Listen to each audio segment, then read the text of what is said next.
آن year news میں آپ کو خوش آمدید کہتے ہیں دوستو۔ شاہد رحیمون جو کہ تھر سے تعلق رکھتا تھا ڈیفینس سے، اس کی تشدد شدہ لاش برآمد ہوئی ہے، جو کہ اپنے بچوں کا پیٹ پالنے کراچی آیا تھا۔ مشی خان کی ایک ویڈیو وائرل ہے، آپ اس ویڈیو کو ملاحظہ کیجئے، ہمارے چینل کو سبسکرائب کریں۔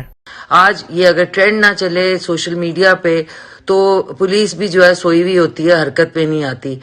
جسٹس فار شاہد رحیمون جو کہ ایک تھر جیسا پسماندہ علاقے سے بیچارہ اپنے گھر والوں کا پیٹ پالنے کے لیے کراچی میں آ کے ڈرائیور کی نوکری کر رہا تھا ڈیفینس کراچی میں، خیابان بخاری ہے اپیرنٹلی۔ اس کے جو مالک ہے بہت ہی سو کالڈ امیر آدمی، اس نے پتہ نہیں ان کے گھر میں کیا اس کے ساتھ کیا، تشدد زدہ لاش جو ہے اس کو قتل کر دیا گیا۔